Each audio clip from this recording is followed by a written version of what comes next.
यह आसान उदाहरण आपके चेतन मन या तार्किक मस्तिष्क और आपके अवचेतन मन के अंतर को रेखांकित करता है। आपका अवचेतन मन भाववाचक और चयनहीन है। यह हर उस चीज को सच मान लेता है जिसे आपका चेतन मन सच मानता है। इसलिए यह महत्वपूर्ण है कि आप ऐसे विचार और आधारवाक्य चुनें जो आपको सुख पहुंचाए, आपका उपचार करें और आपकी आत्मा को खुशी से भरें। यथार्थवादी और कल्पनावादी का स्पष्टीकरण। चेतन मन को कई बार यथार्थवादी मन कहा जाता है क्योंकि इसका संबंध बाहरी वस्तुओं से होता है। यथार्थवादी मन, ऑब्जेक्टिव माइंड, बाहरी दुनिया के प्रति जागरूक रहता है। इसके अवलोकन के साधन आपकी 5 शारीरिक इंद्रियां हैं। आपका यथार्थवादी मन आपके परिवेश से संपर्क का मार्गदर्शक और निर्देशक है। आप अपनी 5 इंद्रियों के जरिए ज्ञान हासिल करते हैं। आपका यथार्थवादी मन अवलोकन, अनुभव और शिक्षा से सीखता है। जैसा पहले बताया जा चुका है, यथार्थवादी मन का सबसे बड़ा कार्य तर्क करना है। मान लें, आप उन हजारों लाखों पर्यटकों में से एक हैं जो हर साल ग्रांड कैन्यन की सैर करते हैं। आप इस निष्कर्ष पर पहुंचेंगे कि यह दुनिया के सबसे अद्भुत प्राकृतिक आश्चर्यों में से एक है। यह निष्कर्ष इसकी अविश्वसनीय गहराई, चट्टानों के जटिल आकार, भिन्न भिन्न स्थानों पर रंगों की अद्भुत चित्रकारी के अवलोकन पर आधारित होगा। यह आपके यथार्थवादी मन का काम है।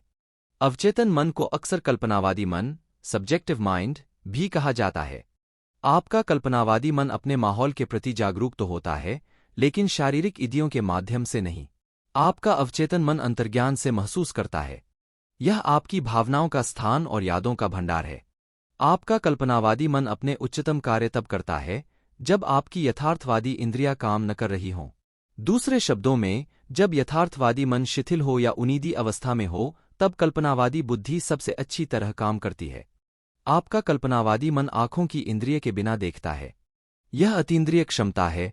यह कहीं और हो रही घटनाओं को देख व सुन सकता है। आपका कल्पनावादी मन आपके शरीर से बाहर निकलकर दूर देशों की यात्रा कर सकता है और अक्सर बहुत सटीक तथा सच्ची जानकारी ला सकता है।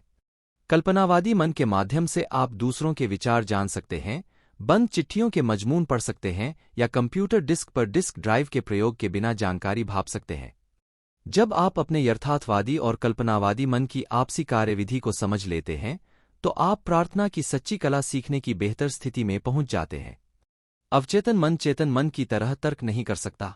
आप अपने अवचेतन मन को चाहे जो बताए, उसमें बहस या विरोध करने की क्षमता नहीं होती। अगर आप इसे गलत जानकारी देंगे तो भी यह उसे सच मान लेगा। फिर यह उस जानकारी को सही बनाने के लिए काम करेगा। यह आपके गलत सुझावों को भी परिस्थितियों, अनुभवों और घटनाओं में साकार कर देगा। आपके साथ जो भी हुआ है, इसलिए हुआ है क्योंकि आपने विश्वास के माध्यम से अपने अवचेतन मन पर उसकी छाप छोड़ी है। अगर आपने गलत संप्रेषण किया है या अपने अवचेतन मन तक विकृत अवधारणाएं पहुंचाई हैं, तो उन्हें जल्द से जल्द सुधारना सबसे महत्वपूर्ण है।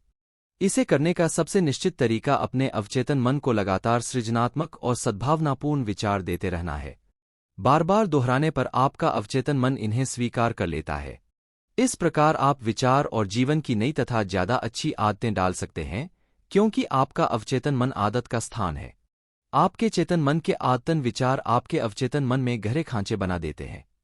अगर आपके ये विचार सद्भावनापूर्ण, शांत और सृजनात्मक हैं, तो आपका अवचेतन मन प्रतिक्रिया करते हुए सद्भाव, शांति और सृजनात्मक परिस्थितियां उत्पन्न करेगा। क्या आप डर, चिंता और अन्य प्रकार की विनाशक सोच के शिकार हैं? इलाज है अपने अवचेतन मन की शक्ति को पहचानकर उसे स्वतंत्रता, खुशी और संपूर्ण स्वास्थ्य के आदेश देना। आपका अवचेतन मन रचनात्मक है और दैवी स्रोत के साथ एकरूप है। यह उस स्वतंत्रता, खुशी और संपूर्ण स्वास्थ्य को उत्पन्न करने लगेगा जिसका आदेश आपने पूरे विश्वास से दिया है। सुझाव की जबरदस्त शक्ति। हमने अब तक जिन बातों पर विचार किया है, उनसे आप देख सकते हैं कि आपका चेतन मन द्वारपाल की तरह है। इसका एक बहुत महत्वपूर्ण कार्य गलत सुझावों से आपके अवचेतन मन की रक्षा करना है। यह इसलिए महत्वपूर्ण है क्योंकि यह मस्तिष्क के एक मूलभूत नियम पर आधारित है। आपका अवचेतन मन सुझाव के प्रति बेहद संवेदनशील है।